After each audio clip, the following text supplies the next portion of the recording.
Welcome to Talent Tech Today, a video blog hosted by our company, TalentRise. TalentRise is a talent consulting and executive search firm based in Chicago and owned by Aileron, a global workforce solutions company based in Buffalo, New York.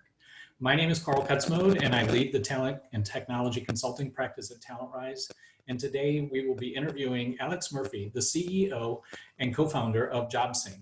JobSync is an innovative tool for improving candidate experience in the online job posting application process. I'm also joined today by my co-host, Ben Eubanks. Ben is a principal analyst and advisor at Lighthouse Research Advisory, where he and his firm provides more quantitative research and insights into today's leading HR technologies. For information junkies out there, you'll want to be sure to check out Ben's podcast, We're Only Human, and his new book on Amazon, Artificial Intelligence for HR, Make Work More Human, Not Less. Our primary goal in the next 20 to 30 minutes is to provide a more human data point to continue that theme for HR technology buyers as they evaluate the many potential options that are available in the marketplace for their organizations. Secondly, we want to put a spotlight on some of the more innovative but often lesser known companies that are evolving in the market and getting not as much press as some of the better funded companies that you're probably aware of. So, and now it's my turn to turn over the mic to my co-host here, Ben, to kick off our first question with Alex. Ben, it's all yours. Awesome. Thank you so much, Carl. And Alex, we're so glad to have you here. You and I have not had a chance to meet in person yet, but I'm looking forward to it now. Just after our prep before this, it's going to be a fun conversation when we do meet eventually in real life. So to kick us off, let's, as Carl said, get into kind of the personal side of this just to start off a little bit. Tell us the story of how the company came to be. Where did the idea come from? What sort of thing kind of spurred that? And what did it look like in those early days? Yeah, so there are actually multiple phases to the genesis of JobSync. So from an official perspective, we actually started the business at the beginning of February last year. It was a joint venture between a company I was running and another company called Rethink Data. And tomorrow we actually celebrate our 500th day. So we actually have a little bit of a company celebration coming out of that. Prior to starting JobSync, we had two businesses that were addressing what I would consider to be two sides of the same coin. One was focused on trying to enable job boards to push applications into the ATS, and the other side was managing job postings at a large scale. That business was called Wrapup. And John Bell, who's the CEO and founder of Rethink Data, had started his business because he ran a job board software platform called Boxwood for 15 years and saw the ability for job boards to generate applications dwindle over time as ATSs became more entrenched, and the candidate experience was being, I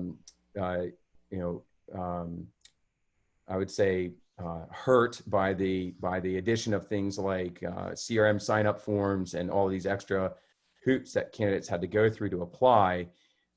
He had a view of the data that showed that the issue was really in this journey from the job description to the ATS and the actual apply form. On the flip side, I was running business development and traffic at Beyond.com, which is a large job board company. Prior to that, I was a co-founder at Job.com, and so as a job board operator, I saw the same thing. Right, we were watching what our ability was to actually generate and fulfill the service that companies were hiring us to do, which was generate applicants, deteriorate because of this, call it after the click experience for the candidate.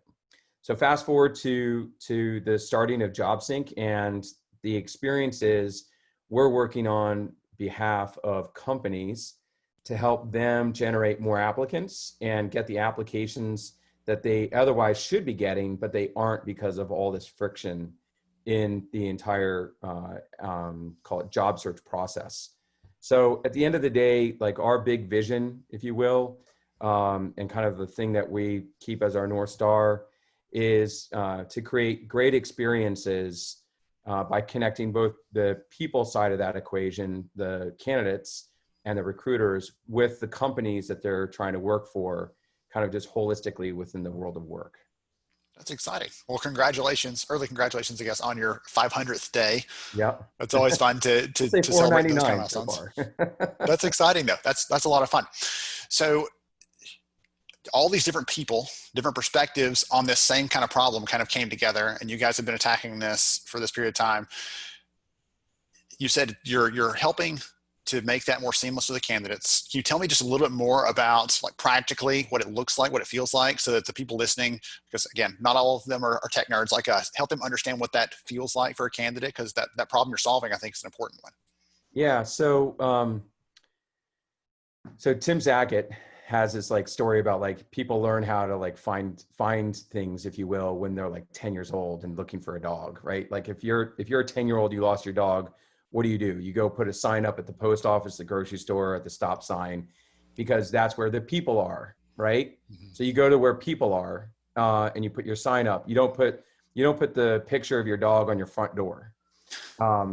And so, taking that concept, what we do is we take the application from the applicant tracking system and take it to where the person is. So whether that person's on a job site like Indeed or Monster or ZipRecruiter, or on a social site like Facebook, we're taking the application and bringing it all the way up to where the candidate is. That way the candidate can reuse their profile. They don't have to enter in their demographic data. If they've already got a resume or CV uploaded in the platform, they can reuse that. And then they can focus their time and attention on answering screening questions that are relevant to the recruiter, rather than re-entering what their address is and coming up with like password challenge questions and so forth that really just result in a massive amount of fall off if they have to go to the ATS instead. And so from an experiential perspective, the candidate is just going to stay on the job site where they are. So we kind of call this the Amazonification of job search. So people today, when they go to Amazon, you can buy from thousands of different manufacturers and retailers, all through one single platform experience. And people like to do that because it's familiar, they feel safe, they can reuse their profile, they can reuse their credit card, they add something to the cart, they click checkout, and then they, 2 or 3 hours later, or a couple of days later, depending on the product, it shows up on their doorstep, right? Same kind of thing is expected in a job search experience. If I'm on a job site and I've uploaded my resume, I want to just simply be able to look at a job, evaluate whether or not I want to apply, answer some questions, and then go on to the next job, rather than having to go on this 25-minute or hour-long journey to fill out a long application form that often is confusing and frustrating. So let me jump in here, because from a buyer perspective, one of the things that I saw is it is kind of a universal application. That's what you're trying to say. In a simple term, it's a universal application, but you're taking it from the ATS and you're allowing it to be on any place that you have your jobs posted. From the buyer perspective, it also controls that source record much more accurately in their reporting, correct? Yeah, 100%. So, it's no secret, right? Most ATSs still rely on a drop-down selection on how did you hear about us, right? Yeah. And, it still amazes me to see how many of those drop-downs have Indeed organic and Indeed sponsored as two different selections, as if the candidate has any concept on whether or not they clicked on an organic listing or sponsored listing, right? And so from an evaluation perspective, if you're dependent upon the person to answer that question, you're getting really poor information. And generally it's going to tilt towards the most popular or most well-known brand, right? So, whoever's at the top of the list. Or whomever's at the top of the list, or sometimes it's the middle or whatever, right? Like it's somewhat randomized, but like generally speaking, it follows the most popular. So Monster, for example, in the 2000s was always the most selected, and today it's always Indeed. It's just, even when a job board operator says, I know that I sent this candidate, the person selected Indeed, and then you're in a debate, and then it's like nobody wins in that situation. Because either the recruiter says, well, I'm just going to trust my data, and then they're making a bad decision, job board operators and getting the credit they want. And, things just go sideways. Yeah, from a data junkie perspective, I'm always looking at the back end of what's their source of hire, their quality of hire, and I'm trying to figure out, how can I help companies improve upon that? And that's one of the things that really intrigued me about what you do is you give us a more pure data point. It's direct to the source, and we don't have to rely on the candidate to actually select it in those drop downs. So that's really good. I'm going to take I was just going to inject something in terms of like from a process perspective, it's difficult stuff, right? Like dealing with the data flows back and forth. And there has just been for a very, very long period of time, a willingness to just accept the imperfections, right? Yeah. I'm just going to accept these applications going to my email inbox, even though that's non-compliant. I'm just going to accept that it's a terrible process where 19 out of 20 people that start down the application journey don't finish. 19 out of 20. Like that's just in a marketer's landscape, like it's just incredibly wasteful. It's wasteful from a marketing dollars perspective. It's wasteful from the candidate's time perspective. It's wasteful for recruiters. It's wasteful for the company. It means that if you we like to think about like the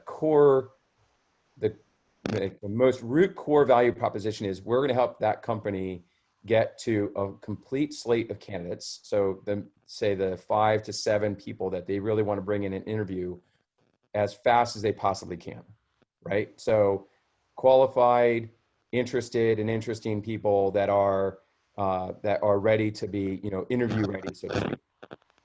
The speed to hire is driven by how fast can you get to that number, that select set of people that you want to really be in your evaluation group. And, what we've been dealing with for years is so much friction in the process that time is just further and further elongated. Absolutely. So, think about the people side of your business. Obviously, as you're building a company, you're growing and you need to attract people with like-minded perspectives on this topic. Tell me a little bit about, what's your secret sauce for attracting people? What do they see in your value proposition, and why do they want to work there? So we used to say that we're a remote workforce. That's no longer a differentiator, is it? So, I mean, I think at its core, why are the people that are on our team? I think breaks down to, we solve a really meaningful and material problem that's differentiated in the marketplace. When we can work with a company and then their existing technology providers and also help decision makers like agencies, and we help them triple the number of applicants, reduce their cost per application by half. We partner with them, the publisher side, where they're getting more budget, they have a better candidate experience, and everybody's winning in the entire system. That's really fulfilling and rewarding. So we expose that reality to our to prospective employees and to our current employees very, very quickly, and it makes them excited about doing something that's worthwhile, right? As opposed to selling, the 5th derivative of a widget that isn't as exciting for most people. That's awesome. Ben? I was going to say the 5th derivative of a widget. The comment got me. I was like, for some candidates, well, in some different HR tech companies, it might be harder or more abstract for people to understand what you do. But when someone's like applying for a job with you, you're like, that apply process, we can make it better for everybody, not just you, but for every candidate that's ever been. Yep. What's interesting is that, we all go, during the holiday season, right? We all end up talking to our families, what we could call the normals, the people that don't understand our businesses, so to speak. So Amy Warren, our VP of marketing, was chatting with her family. They're like, what do you do? Like, what does your company really do? She kind of sat back and she's like, have you ever applied to a job online? Yeah. how was that? It sucked. We make it not suck, right? And like, how do we do it? We build data, like she was trying to explain what we do. She's like, we build data pipes. We make it so that your application information on the job site, like Indeed, goes straight into the system that the company is using to manage those applications so that you don't have to go there and re-enter all your data. And like, that's just like, it becomes clear. Oh, okay, that's what you do. Now I get it. Yes, absolutely. And for anyone who's had to enter their data 4 times trying to go through an application, you're like, thank goodness for that. They appreciate that and understand right? it. It's like, you know, I want to apply to a job. It takes you a login form. There's nothing there. It says sign up. And you like, I like to say you have to be a professional job seeker to know you're supposed to click on that 8-point font link down at the bottom. It says don't have an account yet. Yeah. Right. And it's like, who knows to do that? Nobody knows to do that. Right. Oh, goodness. I don't think anybody wants to be a professional job seeker either. That's not a job title anyone's hoping for. No, it's not very good. Not very fun. One of the things you said earlier, you were talking about marketing dollars. You made that comment earlier. And one of the things that popped in my head is this concept I always talked about, where if you want to make a good use of your marketing dollars, you can either double the traffic that you're getting, or you can double the conversions on the site, right? And you're talking about making it easier for people to convert from, oh, interesting job, to now I'm in the system, I've applied and the company can consider me for the role. And it's about like improving that process. One of the things I want to ask you about is, and I don't have I'm curious what you're going to answer. Do you have competitors in the space? And if you do, how do you compete against them? What do you guys do better? So I think a lot of people have known that there's a challenge in the application process, and they've tried to solve it in a lot of different ways, right? And I would say, you know, at its first blush, our competitors are integrators, right, that are building custom applications. And what do we do that's remarkably different is that we really have built more of like an integration platform rather than custom built integrations. So I like to kind of describe it like we've built all these Lego bricks, and then we can configure it in the way that needs to be the way that it needs to be for your company. And then how do we stand apart and separate? So generally speaking, I shouldn't even say generally speaking, just the way that we approach the interaction with a customer is we just say yes. They say, well, we want to do it like this, this, and this. Great, we'll do that. We want the applicant to go into our ATS, into our CRM. We want it to also be emailed to the recruiter. Good, we'll do that. Whatever they want to do, we configure it in that way to be able to deliver the application to them the way that they want it to be delivered. On the application form, we're mirroring what the application looks like on the ATS. So like, you know, over time, we've really had to like experiment, for lack of a better way of putting it, with who's going to be our partner and who's going to be our customer, right? And we've landed very, very squarely on our customer is the employer. We're working to make their process better. And as an outcome, that's going to create a great candidate experience. And the partners, such as like job board operators and so forth, they're going to reap a lot of benefits out of that, which makes that experience with the company better and drives better outcomes for the company. And so because we have clarity around that and we're a platform, we can get a much faster time to implementation at, you know, 1/10 the cost of what it would be to build it if it were custom program or custom implementation. I was going to say, one of the things it's kind of fun to watch companies like yours in the space that are about bringing together different platforms, because you have lots of friends, right? You're serving a lot of the different job boards in different ways and helping them to connect and push more candidates through, and different ATS providers out there. You guys are probably on speaking terms with most of them. And that's just fun to see that, again, any customer that comes to you, any prospect that comes to you and says, hey, we've got this thing and that thing over there. And like, yes, we've got those, someone's working on that already. Yeah. And if we don't work with them, to your point, it's an easy door to open, right? Yeah. It's, we're very much of a friend to most, if not all. A really funny story about that is I was chatting with the CEO of a company that does a lot of analytics, in particular, trying to help companies understand where their ROI is. And he was comparing spending $2 million on Hired and $2 million on Indeed, and how their analytics was exposing that Hired was a much, much better spend. And he kind of spent a couple minutes talking about this. And I said, do you understand that part of that outcome in terms of the ROI, return on ad spend,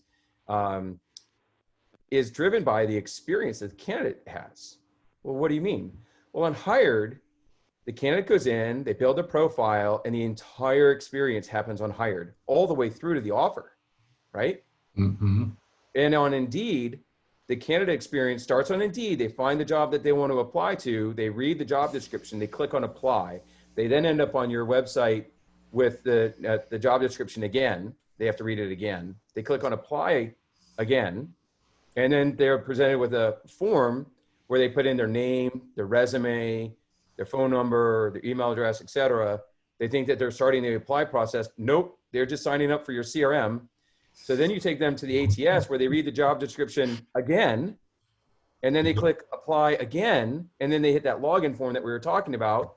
They figure out the link, and now they've got to answer 5 questions on like, hey, in case you ever want to come back here ever again, you need to be able to we need to be able to challenge your mother's maiden name, where were you born, right? Right? Like, what was the middle name of your 3rd grade teacher? Come on.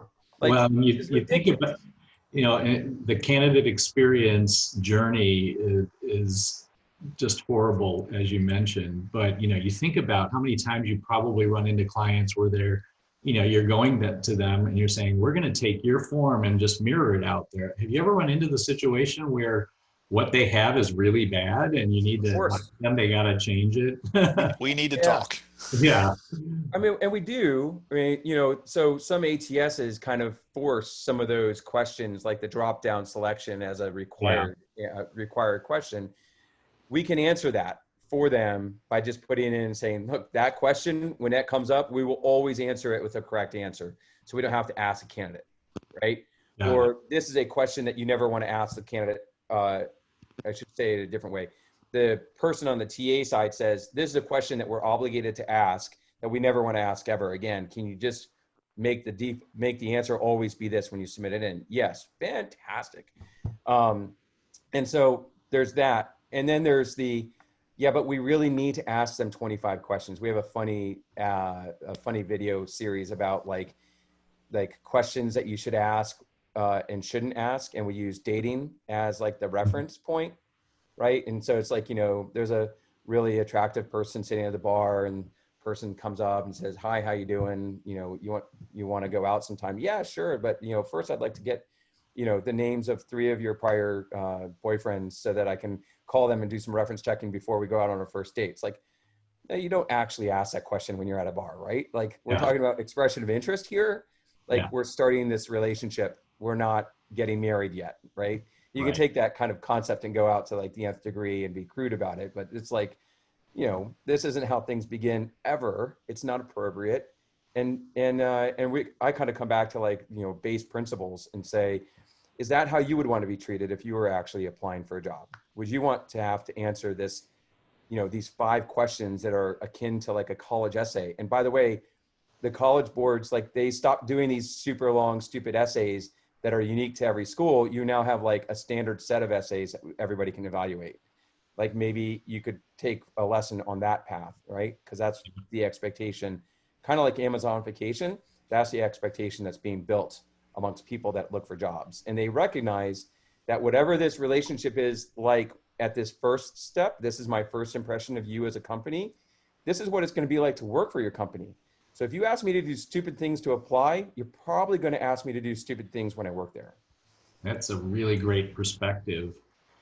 I'm going to flip back to one of the comments you made about your customer service philosophy being, yes, we can do that. And I hear from buyers all the time, my clients are, the sales rep in the sales pitch always tells you, we'll always, yes, we can always do that. And usually it's on a roadmap or what have you. But do you have an example of something that, where you guys really went above and beyond to solve a problem for a client that was nowhere on the roadmap and you had to kind of quickly get there and Sure. to really demonstrate the yes approach? Yeah, definitely. So I'll give you 2 examples, right? Or I'll make a statement and then I'll give you an example, right? Which is back in college, I worked at Outback Steakhouse, yummy, awesome. they had a great slogan, which was no rules, just right. And the guy that ran the store that I was in had an extension of that, was no rules, just right, doesn't mean free, right? So that's important. But an example would be like we built a spreadsheet configurator for job postings so that when we took the jobs out of the ATS, they could add campaign tags based upon job ID, because they wanted to somehow get these campaign tags into their programmatic solution so that they could then build more creative rules around how they dealt with the jobs. And they just could not figure out up till then a systematic process that made it easy to do this, right? So we built a tool that just simply used simple technology like Google Spreadsheets, where we can then read what the job ID is, add that campaign tag, put that into the file as it goes up into the programmatic tool, which is ClickCast in this case, and then they can then use and build rules off of that. And we built that in a couple of days, added to it. We charged them just cost for like doing the actual programming. And from a philosophical perspective, we try to make that the reality. It's not that we don't want to make money off of like professional services. Not that that's a bad thing in the world, but our goal is really to be more like a utility. So however we can set up the process so that it works, it's fluid, it's easy, it's got a process, it's always built in, and then just works. So kind of like a solution that doesn't require a login, because God knows nobody needs another place to log into, right? Or another bathroom. So it's like we set it up and it just works, kind of like power to your computer. You don't think about plugging your computer in. You just go and you push the button and it works and turns on. Probably is already on.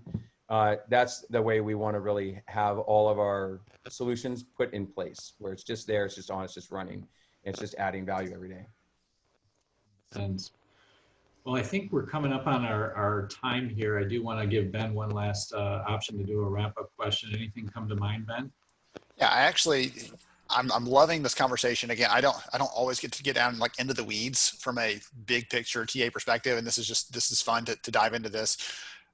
Alex, what kind of company is best suited for the work that JobSync's doing, the kind of service you guys are providing to the market? Is it a certain volume? Is it a certain size of company? I'm just curious about what that picture looks like. So if someone's listening, like, we're in that space, I want to have a conversation, I want them to understand where that best fits.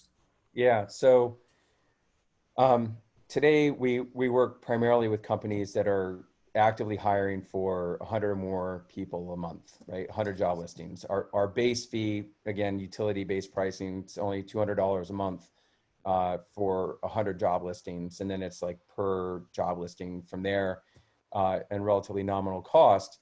But it tends to be companies that are hiring at scale, right? So our largest customers are hiring hundreds of thousands of people all around the world in all sorts of languages.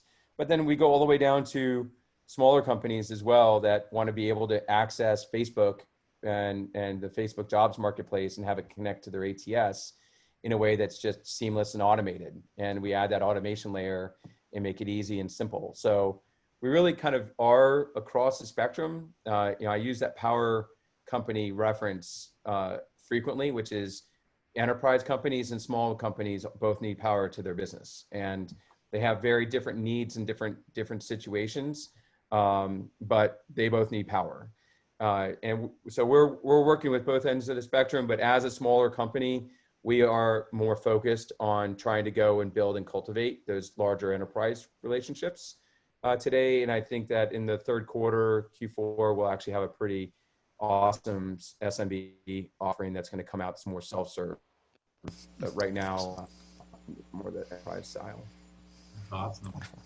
Well, we really appreciate your time today, Alex. This has been enlightening and exciting. I'm a passionate person around anything driving better candidate experience and client experience. So it looks like you've solved the secret sauce for both of those, and hopefully we will see more of you in the marketplace, and we'll do our best to tout your accolades out there and keep the conversation going.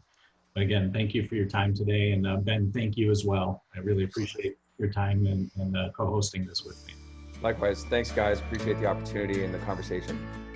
Thank you.